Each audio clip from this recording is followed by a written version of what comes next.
नमस्कार, मैं हूं मयूरिका और वीएनएम टीवी पर आप मेरे साथ देख रहे हैं मुद्दे की बात। बनारस की ज्ञान वापी मस्जिद हो, अयोध्या की बाबरी मस्जिद हो, मथुरा की शाही दरगाह हो या फिर बात हो अजमेर की चिश्ती मोइनुद्दीन दरगाह की, इन सभी मस्जिदों की फहरिस्त में अब नाम जुड़ गया है उत्तर प्रदेश की संभल मस्जिद का। इन सब मस्जिद में एक बात कॉमन है, यहाँ सर्वे हो रहा है और यहाँ किसी जमाने में मंदिर था ऐसा प्रस्थापित करने की कोशिश हो रही है। ये एक पैटर्न चला दी गई है और कुछ लोग इसे षड्यंत्र या साजिश करार दे रहे हैं। लेकिन सबसे बड़ा सवाल ये उठता है कि आखिर कब तक?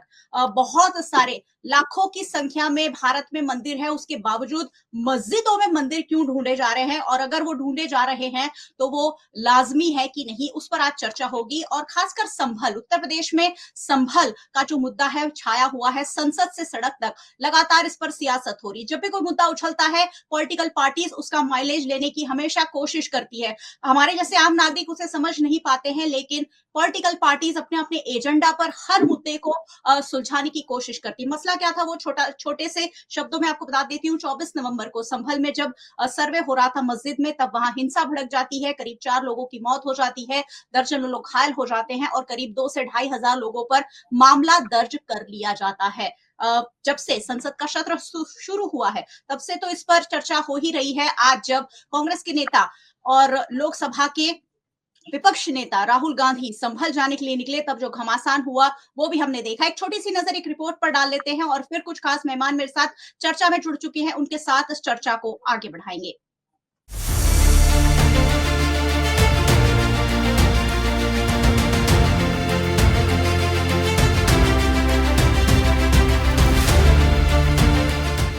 ये कॉन्स्टिट्यूशन के खिलाफ है।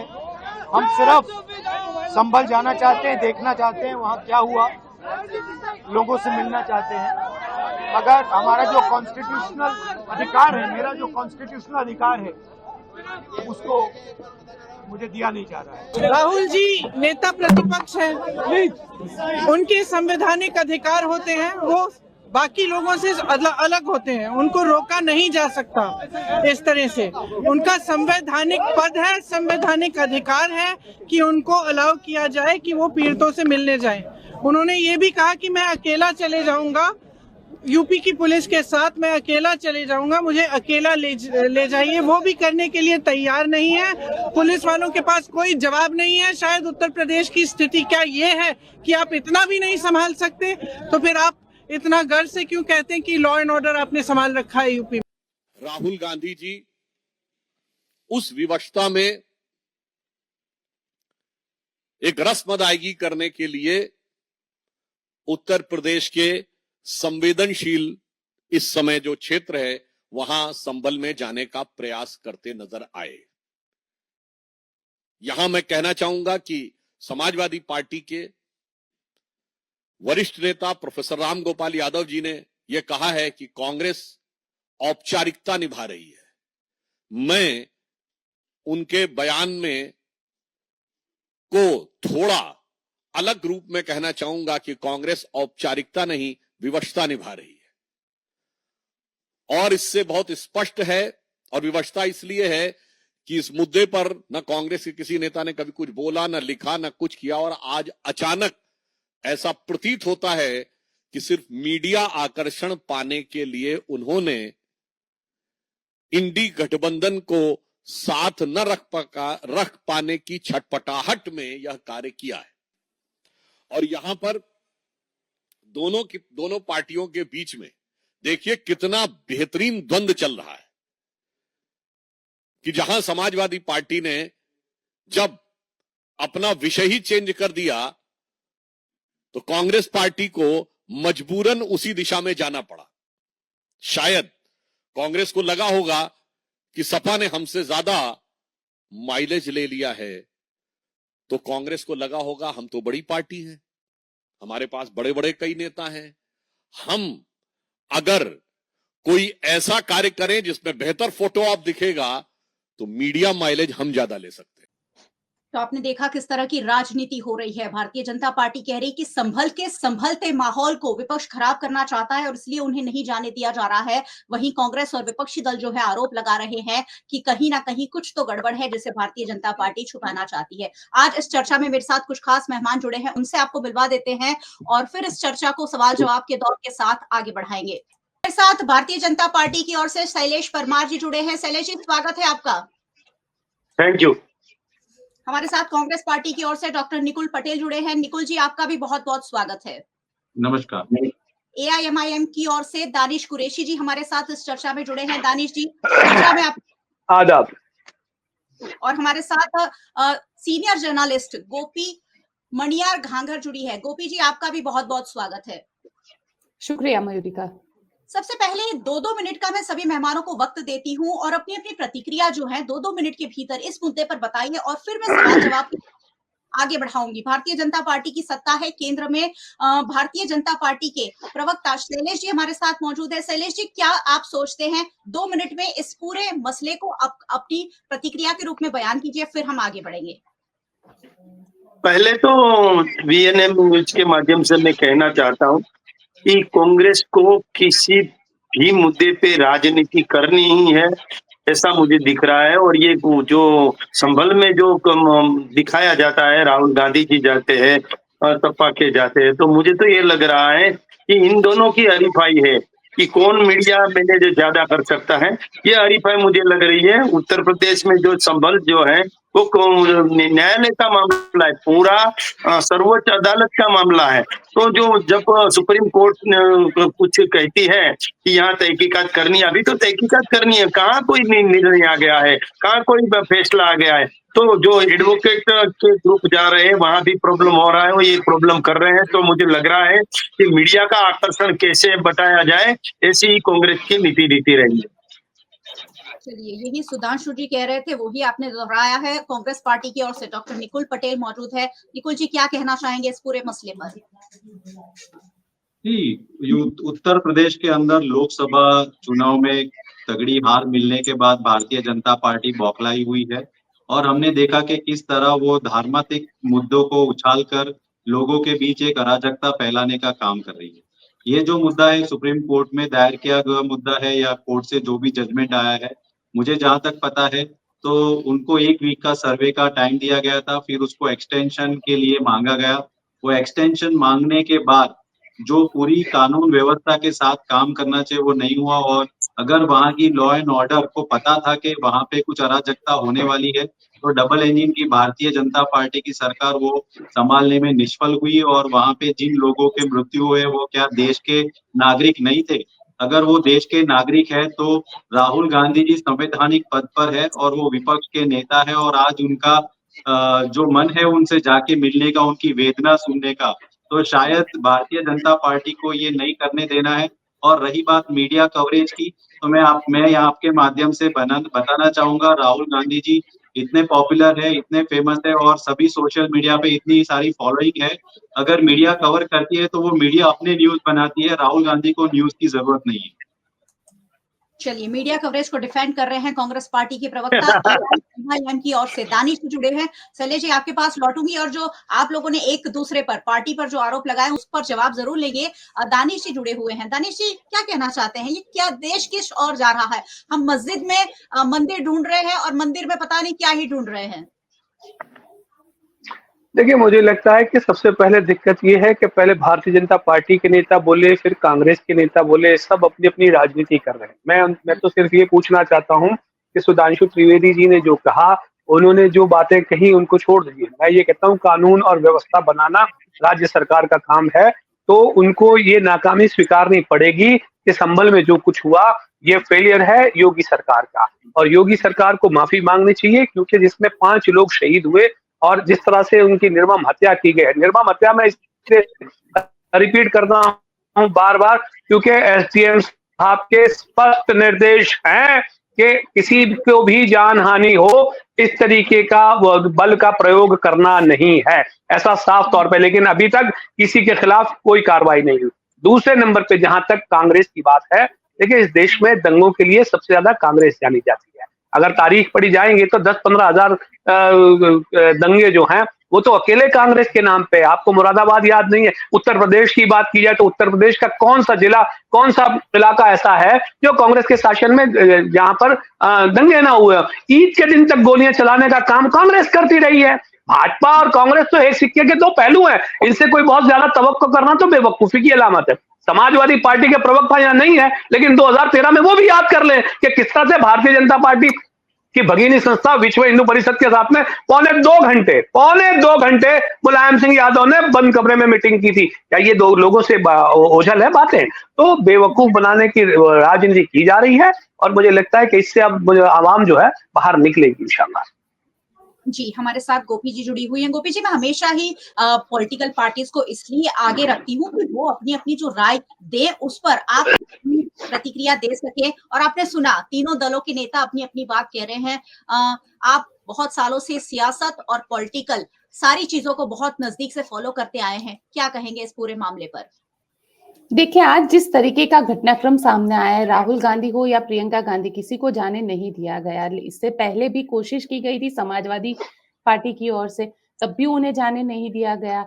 तो सवाल यहाँ पर ये खड़ा होता है कि लॉ एंड ऑर्डर सिचुएशन जो है वो सरकार का काम है। वहां पे योगी सरकार है, योगी सरकार को लॉ एंड ऑर्डर सिचुएशन को देखना चाहिए। लेकिन सबसे बड़ी चीज जो मुझे लग रही है वो यही लग रही है कि जब वहां पे फायरिंग हुआ, कुछ प्राइवेट फायरिंग भी किया गया और उसमें से जो फायरिंग की गई उसमें जो गोलियां थी वो पाकिस्तान पीओके की। तो कौन से ऐसे आतंकी संगठन है जो चाहते हैं कि देश में अशांति फैले, उसका भी इन्वेस्टिगेशन होना चाहिए, क्योंकि 4 लोगों की मौत हुई है। इस पूरे मामले पर अगर कार्यवाही होगी तभी मामला स्पष्ट हो पाएगा। और देखिए, मंदिर मस्जिद की राजनीति जो है वो देश के अंदर 1992 से शुरू हुई है। 1992 जब राम मंदिर का मामला हुआ तब से ये राजनीति चल रही है। उसके बाद आप देख सकते हैं कि किस तरीके से 2002 में दंगे हुए और उसके बाद गुजरात में ये राजनीति हुई। तो कहीं ना कहीं जो हिंदुत्व की राजनीति है वो राजनीति भारतीय जनता पार्टी का एजेंडा है। संविधान के नाम पर कांग्रेस आगे बढ़ रही है और संविधान के नाम पर कांग्रेस भी राजनीति ही कर रही है। जी बिल्कुल। बीजेपी हो या एआईएमआईएम हो, एआईएमआईएम मुस्लिमों के नाम पर राजनीति कर रही है। यहाँ देश के नाम पर कोई राजनीति नहीं कर रहा है। हर किसी को अपनी एक अलग राजनीति करनी और हर किसी को अपनी राजनीतिक रोटियां सेकनी है। बिल्कुल। शायद मुझे लग रहा है कि हर एक जर्नलिस्ट, क्योंकि वो बहुत सभी पार्टी को बहुत नजदीक से देखते हैं और पर्दे के आगे जो चल रहा है वो तो हम देखते ही हैं, लेकिन पर्दे की भी बहुत सारी पीछे की बातें भी हमारे सामने आती हैं। और इसी के चलते मैंने भी ये बात कही कि पॉलिटिकल एजेंडा, और गोपी जी भी कहीं ना कहीं इसी पर मोहर लगा रही हैं कि हर पॉलिटिकल पार्टीज की अपनी अपनी विचारधारा है और उसी के तहत हर मुद्दे पर आगे बढ़ा जाता है। तारी जी, मैं आपके पास जरूर आऊंगी, लेकिन भारतीय जनता पार्टी के हमारे प्रवक्ता मौजूद है, उनके पास चलते हैं। शैलेश जी, ये राजनीति मंदिर मस्जिद पर कब तक होती रहेगी? विकास के मुद्दे हमारे पास बहुत सारे हैं, विकास की बहुत सारी गुंजाइश है। भारतीय जनता पार्टी भले ही कहती है कि विकास, सबका साथ सबका विकास, लेकिन सबको तो साथ लेने को आप तैयार नहीं है। मस्जिद को हमेशा ही मंदिर में कन्वर्ट करवा रहे हैं, वहां हिंदू मुस्लिम कर रहे हैं। तो ये राजनीति किस ओर जा रही है देश की? देखिए, कोई राजनीति नहीं कर रहा है। सरकार जो है गवर्नमेंट का काम कर रही है, प्रशासन का काम कर रही है। यह ज्ञानवापी हो, मथुरा हो, अयोध्या हो और उत्तर प्रदेश के जो ये संभल है, वो सभी जगहों पर सिर्फ सरकार का काम कर रही है। देखो, ये 19 नवंबर में 4 लोगों की जो मौत हो गई, तो 200 से ज्यादा लोग घायल हो गए। डीएम ने भी बोला, हमने आपके चैनल पर ही देखा कि डीएम भी बोल रहे थे कि कोई आपके जाति का जो बड़ा आदमी है वो बोले ऐसा मत करो, वो कहे ऐसा मत करो, वो आपको कहीं ना कहीं फंसा देंगे और बाद में जब कोर्ट कचहरी और जब आपके ऊपर मुकदमा लगेगा तब बहुत प्रॉब्लम होगा। तो पुलिस वहां गई थी, एडवोकेट वहां गए थे, उसके ऊपर भी पत्थर फेंके गए और अभी देखो तो गोलियां चली है, तो वो भी पाकिस्तान के जो बनावट की गोलियां हैं वही थी। तो मैं ये कह रहा हूँ, सपा हो या कांग्रेस हो या एआईएमआई हो या ये दानिश कुरैशी जो है वो हो। दानिश जी, आप भजन मंडली लेके बैठे हैं क्या? आप बोल रहे हैं कि कांग्रेस ऐसी है, बीजेपी ऐसी है, सपा ऐसी है, तो आप एक ही दूध के धुले हुए हो। आप क्या कहाँ राजनीति की पार्टी लेकर नहीं बैठे? आपको क्या आपकी पार्टी को मंजूरी पाकिस्तान ने दी है क्या? जो भारत सरकार जो है, इंडियन गवर्नमेंट जो है, उन्होंने तो आपकी पार्टी को लाइसेंस दिया है। बीच में मत बोलो, बीच में मत बोलो। शालीनता से बात करिए आप, शालीनता से बात। नहीं, आप गलत तरीके से बोलेंगे तो सुनने में नहीं आएगा। नहीं, ऐसे बकवास करेंगे तो नहीं चलेगा, ऐसे बकवास करेंगे तो नहीं चलेगा। नहीं, मुझे तो ऐसा लगता है कि आप पाकिस्तान प्रेरित हैं, आप पाकिस्तान प्रेरित हैं, आप पाकिस्तान का एजेंडा चला रही है आपकी पार्टी है, उसकी विचारधारा से चलती है। तर्क के साथ बात रखिए, तर्क नहीं है आपके पास तो आप फिर बिलावती की बातें मत करिए। आपके पास तर्क अगर है तो तार्किक बात करिए, आपके पास कुछ भी नहीं है। वो उसकी आपकी विचारधारा से चलती है, मगर आप सब जब मंदिर मस्जिद की बात आए तभी क्यों बाहर आते हो? राहुल जी जो है वैसे तो कई बार नहीं आते, उसको संविधान को टच करने का भी अधिकार नहीं है। मैं ये एक पार्टी के प्रवक्ता के जिम्मेदारी के साथ कह रहा हूँ कि राहुल गांधी जी को तो संविधान को टच ही नहीं करना चाहिए। 370 हटाई है तो बाद में जब कश्मीर की सरकार ने, अभी की गवर्नमेंट ने 370 को बरकरार रखो, वापिस लाओ, ऐसा जो ठहराव करके वहां दिया है, तो उसमें क्यों राहुल गांधी भी सम्मिलित होते हैं? तो उसका मतलब है वो संविधान से नहीं चलते। अभी जो संभल में जो हुआ है वो भी संवैधानिक कोर्ट के आदेश से ही हुआ है, सुप्रीम कोर्ट के आदेश से हुआ है। तो क्यों राहुल गांधी जी वहां जाके मीडिया मैनेज करते, हल्ला बोल करते, मैं आ गया हूँ, मैं आ गया हूँ? अरे दूसरा बहुत काम है भाई, दूसरे कोई काम है वो करो ना। आप और दानिश जी मिलके जो मुस्लिम है सभी लोगों के लिए अच्छा काम करो ना भाई। सर सवाल सुन लीजिए, सबसे बड़ा डेमोक्रेटिक कंट्री भारत, जहां मुझे समझ नहीं आ रहा है कि एक व्यक्ति को दूसरे राज्य में जाने के लिए परमिशन कब से मांगनी पड़ गई? क्योंकि वो लोकसभा के नेता प्रतिपक्ष है, इसलिए उन्हें परमिशन चाहिए। वो कह रहे हैं कि मेरे पास ये अधिकार है, और आप कह रहे हैं कि संविधान उनके हाथ में नहीं होना चाहिए। एक व्यक्ति को, अगर कोई भी पॉलिटिकल पार्टी का व्यक्ति हो, वो वहां क्यों नहीं जा सकता? वो स्थिति का जायजा क्यों नहीं ले सकता? उसका प्लीज जवाब दे दीजिए। देखिए, हाँ, देखिए, सभी को वहां जाने की मंजूरी होनी चाहिए, हम मानते हैं, मगर स्थिति कैसी है?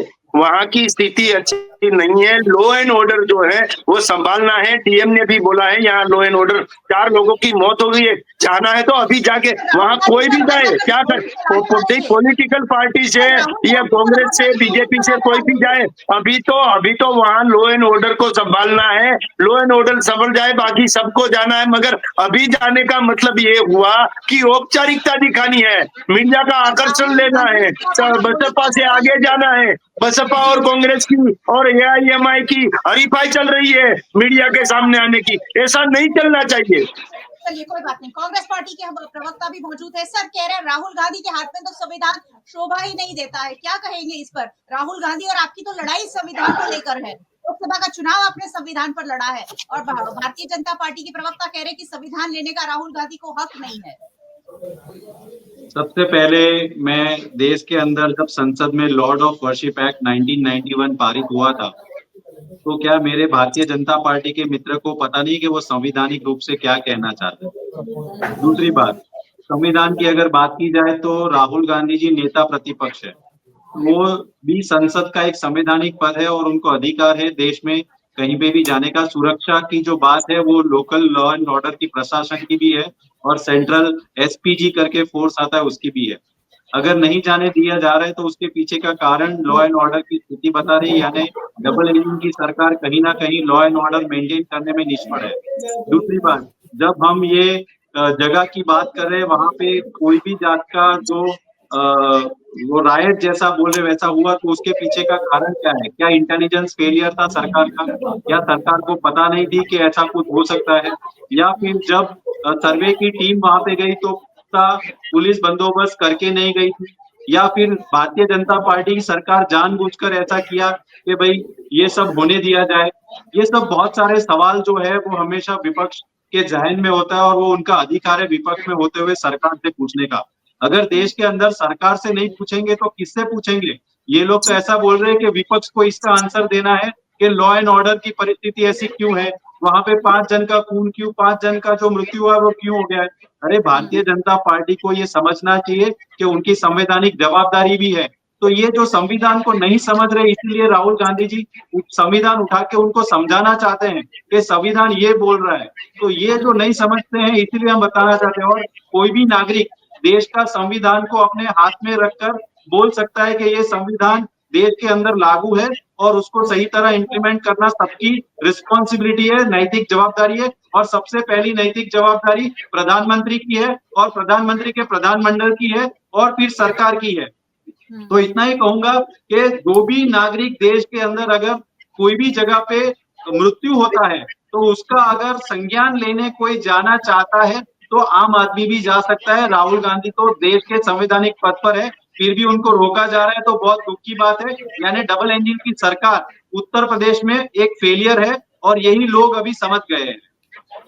चलिए, जो प्लेस ऑफ वर्शिप एक्ट 1991 की डॉक्टर निकुल पटेल ने बात की, उसके बारे में थोड़ा सा बता दूं। कांग्रेस की उस वक्त सरकार थी, पीवी नरसिम्हा राव ने ये एक्ट पारित किया था कि कोई भी धर्म स्थल को दूसरे धर्म के धर्म स्थल में कन्वर्ट नहीं किया जा सकता। और उसे ही 20 मई 2022 को सुप्रीम कोर्ट में वाराणसी की ज्ञानवापी मस्जिद की जो सुनवाई चल रही थी, उसमें उस वक्त के तत्कालीन सीजेआई जो थे चंद्रचूड़, उन्होंने एक जो टिप्पणी दी थी, उसी के आधार पर अब जो सर्वे चल रहे हैं, मैं दानिश जी के पास चलूंगी। दानिश जी, हम मस्जिद में मंदिर ढूंढ रहे हैं, अगर मंदिरों में मस्जिद ढूंढने की शुरुआत हो गई तो देश कहां जाएगा?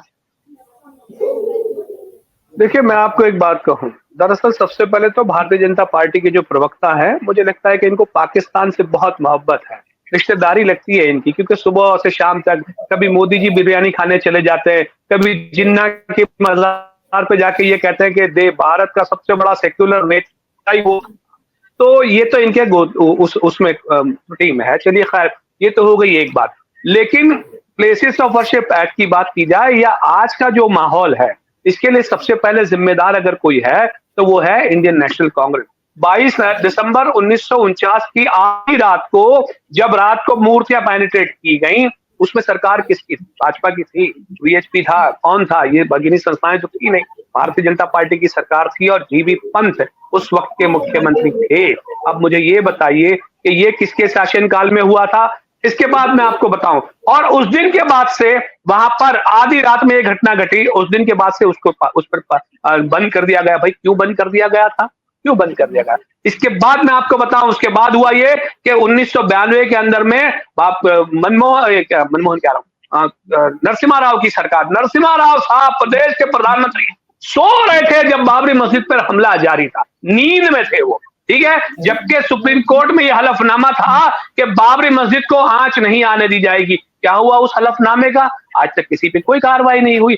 इसके बाद 2019 में जब फैसला आया, उसके पहले, उसके 1.5 साल पहले कांग्रेस के कद्दावर नेता और जाने माने वकील कपिल सिब्बल साहब ने मुसलमानों का दामन छोड़ के उस खेमे में जाके घुस गए। तो उस खेमे में जाके घुस गए कि 20 के आखिरी के नंबर पे आके हम खड़े होते हैं कि भाई प्लेसेस ऑफ वर्शिप एक्ट। अभी देखिए, मैं आपको एक बात कहूं, हालांकि ये तो जो हक है, ये तो कांग्रेस के नेता हैं या समाजवादी पार्टी के नेता बोलते तो ज्यादा बेटर है। लेकिन आज अगर किसी भी नेता को या किसी भी एमपी को रोका गया है, इसका मतलब ये है कि भाई रोकने के पीछे का तर्क और मर्म जो निकल के आता है, वो ये निकल के आता है कि भाई किसी के भी जाने से वहां कानून व्यवस्था बिगड़ सकती है। तो वही तो हम कह रहे हैं ना कि प्लेसेस ऑफ वर्शिप एक्ट में जब फाइनली कुछ भी आज के कानून के मुताबिक कुछ भी एग्जीक्यूट ही नहीं किया जा सकेगा और इससे सिर्फ और सिर्फ तंगदस्ती ही पैदा होगी। 5 जैसे लोग अभी तक शहीद हो चुके हैं और न जाने कितनी दरगाहों पे, कितने मस्जिदों के ऊपर क्लेम किया जाएगा, न जाने और कितने भारत के नागरिक हताहत हो जाएंगे। ये सारी चीजें जानने के बावजूद भी हम उसकी रोज सुबह में इजाजत दे देते हैं। कभी संभल के लिए इजाजत दे देते हैं, कभी अजमेर के लिए इजाजत दे देते हैं, कभी बदायूं के लिए इजाजत दे देते हैं। अभी कुछ नया सुनने में आ रहा है कि इसके लिए दिल्ली के लिए इजाजत दे दे। तो मैं ये कह रहा हूं कि जब आपको ये पता है कि भाई कानून व्यवस्था का हिस्सा है कि अगर कहीं कुछ होने की संभावना है तो ये प्रिकॉशनरी आपने लिया, तो ये प्रिकॉशन आपको दिखाई दे रहा है, कानून का प्रिकॉशन आपको दिखाई नहीं दे रहा। इसके बाद मैं आपको दूसरे नंबर की बात करता हूं कि बाबरी मस्जिद के फैसले में खुद पूर्व चीफ जस्टिस साहब जो है, अब से पहले एक सोशल प्रोग्राम में वो ये कह चुके कि भगवान से मैंने मदद मांगी और उसके बाद उन्होंने फैसला सुना दिया। अब आप मुझे बता दीजिए कि उस फैसले में मुसलमानों के हक में कहां आया, क्योंकि भगवान तो खुद पक्षकार थे, भगवान तो खुद पक्षकार थे उसमें। तो क्या ऐसा हो सकता है कि कोई पक्षकार है और उसी से आप पूछ ले, क्योंकि अगर आप उनमें विश्वास रखते हैं तो इसलिए आप उनसे पूछ लेंगे। तो ये कहां इंसाफ हुआ, कहां हुआ इंसाफ? और इसके लिए जिम्मेदार जिम्मेदार नहीं कहता हूं, इन दोनों की मिली भगत है और ये देश को अभी भी बेवकूफी बना रहे हैं, चाहे कांग्रेस हो चाहे भाजपा हो। जी, दानिश जी, आपकी बात से काफी हद तक सरोकार रखा जा सकता है। गोपी जी हमारे साथ लगातार बनी हुई है। गोपी जी, बहुत बड़ा सवाल एक यहाँ पर देश पर बन रहा है, देश की अखंडता पर बन रहा है। आज जम्मू कश्मीर की पूर्व मुख्यमंत्री महबूबा मुफ्ती ने कहा था कि अगर इसी तरह से मस्जिद में मंदिर ढूंढा जाने लगा तो वो वक्त दूर नहीं है जब 1947 में देश के हिस्से करने की बारी आई थी, कुछ ऐसा ही फिर से हो सकता है। आपको लग रहा है ये जब मस्जिद में मंदिर ढूंढने की कवायद चल पड़ी है वो देश को नुकसान पहुंचा सकती है? देखिए मयूरिका, जहां तक मुझे इतिहास की नॉलेज है वहां तक मैं ये जरूर कह सकूंगी, मैंने इसे कई किताबें पढ़ी है जहां पे ये क्लेम किया जाता है कि जहां मस्जिदें हैं वहां पर पहले मंदिर थे और ऐसे अवशेष भी मिले हैं। अगर आप कुतुब मीनार की बात करेंगे तो वहां पे भी ऐसे अवशेष मिलेंगे। लेकिन ये सब हुआ कब? ये हुआ 400-500 साल पहले।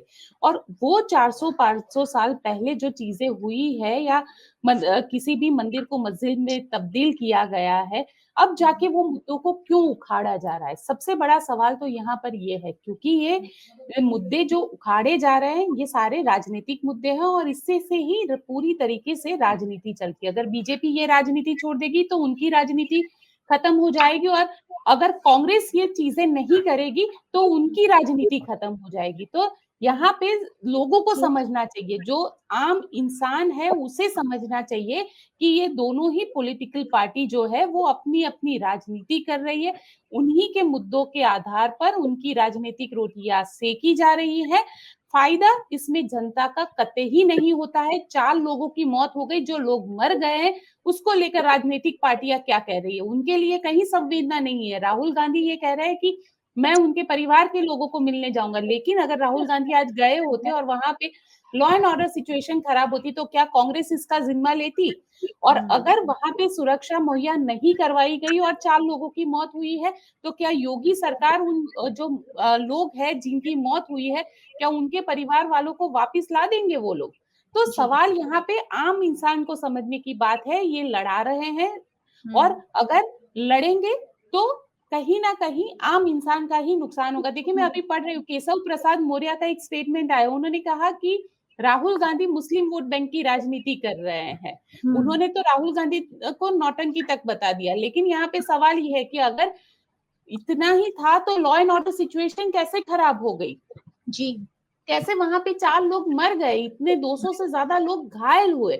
और अगर ये जो संभल मस्जिद का मुद्दा है या मंदिर का मुद्दा है, देखिए उसमें हम नहीं जाएंगे, लेकिन सवाल यहाँ पर ये खड़ा हो रहा है, जो चीज 400-500 साल से हो रही है उस चीज को लेकर अब इतने बड़े सवाल क्यों खड़े किए जा रहे हैं? और सबसे बड़ा ये है कि राजनीति कर रहे हैं तो इसमें आम इंसान क्यों पीस रहा है?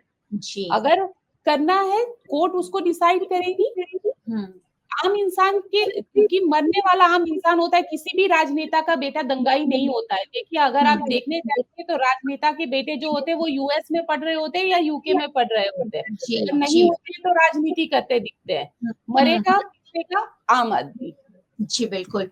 तो यहाँ एक बहुत बड़ी बात ये निकलकर सामने आ रही है कि इंसानों को, आम नागरिकों को समझना पड़ेगा। हर धर्म को जब हम एक अलग से एक अलग नज़रिए से दिखाने की, जो हम एक अलग चश्मा पहनाने की जो कोशिश हो रही है, उससे शायद हमें बचना होगा। मैं एक छोटी-छोटी प्रतिक्रिया लूँगी सभी मेहमानों की कि देश को हम कैसे आगे ले जा सकते हैं। संभल, संसद से सड़क तक, संभल पर तो भले ही घमासान और सियासत चल ही रही है। अगर हमारे जैसे प्रबुद्ध नागरिक इकट्ठा होते हैं तो सियासत को बाजू में रखकर कैसे आगे बढ़ा जा सकता है, उस पर अगर कुछ चर्चा हो।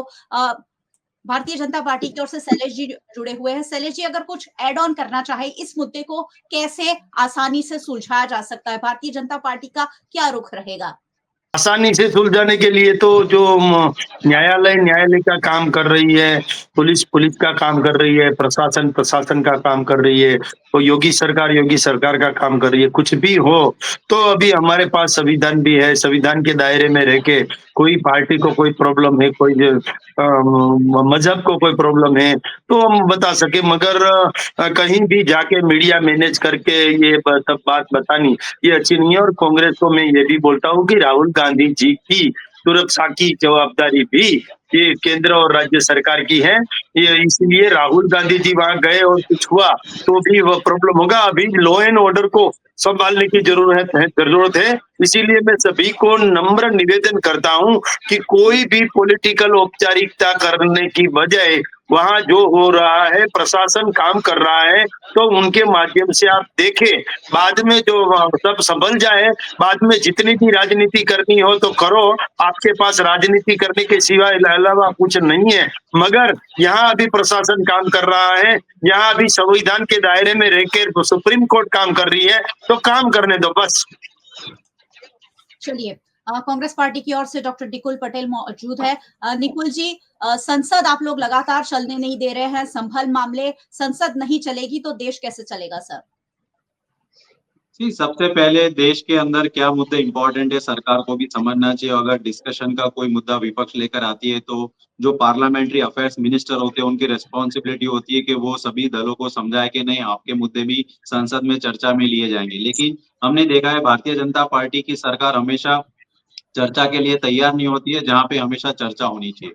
जब तक बात है देश के संविधान की और कानून के लागू होने की, जुडिशरी अपनी जगह पे इंडिपेंडेंट है, लेकिन जो देश के संविधान के तहत पार्लियामेंट से प्लेसेस ऑफ वर्शिप एक्ट जो पारित हुआ है और उसके तहत जो भी कायदा है तो वो समझना चाहिए कोई भी डिसीजन देने से पहले। दूसरी बात है, अगर विकसित भारत की परिकल्पना कर रहे हैं हमारे प्रधानमंत्री, तो वसुधैव कुटुंबकम की जो परिभाषा है वो कहीं ना कहीं देश के अंदर मिसिंग नजर आ रही है। और देश के अंदर जो अराजकता फैलाने का काम जो हो रहा है तो वो बहुत दुखद बात है।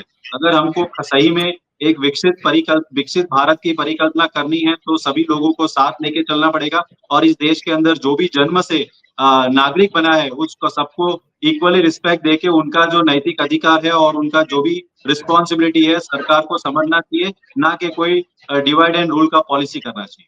जी, दानिश जी, छोटा सा सवाल शायद मैं मिस कर गई थी, ले लेती हूँ। छोटा सा जवाब दीजिएगा, हम थोड़ा वक्त से आगे चले गए हैं। क्या सुप्रीम कोर्ट की जो भूमिका है उससे आप संदिग्ध मानते हैं, क्योंकि सुप्रीम कोर्ट के आदेश के आधार ही अलग अलग सर्वे हो रहे हैं? देखिए, मैं आपको एक बात कहूँ, मैंने अभी आपसे कहा और मैं फिर रिपीट कर रहा हूँ कि अगर जो चीज फाइनली एग्जीक्यूट ही नहीं की जा सकेगी, जैसे कि प्लेसेस ऑफ वर्शिप एक्ट की बात की जा रही है, प्लेसेस ऑफ वर्शिप एक्ट में ये कहा गया है कि भाई सर्वे से कोई आपत्ति नहीं हो सकती, लेकिन मैं फॉर सेक ऑफ आर्गुमेंट कहता हूँ इस देश में बहुत सारी चीजें ऐसी हैं जो पहले किसी और राजा के राज में थी, फिर किसी और राजा के राज में गई, फिर किसी और राजा के राज में गई।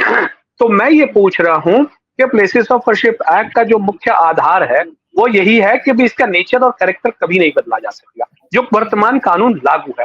तो जब अगर ये कानून लागू रहेगा और ये कभी प्लेसेस ऑफ वर्शिप एक्ट का जो मामला है इसमें नेचर और कैरेक्टर ही नहीं चेंज किया जा सकेगा, तो इससे तो सिर्फ और सिर्फ आप देश में क्या बोलते हैं, पूरे देश के अंदर में, समाज के अंदर में विभाजन पैदा कर रहे हैं। क्योंकि होगा ये कि उस दौर में उस राजा ने ये किया था, इस राजा ने ये किया था, हमारा ये बाकी है। तो ये जो द्वेष की भावना एक दूसरे के अंदर में पैदा होते जा रही है, इसको रोकना जरूरी है।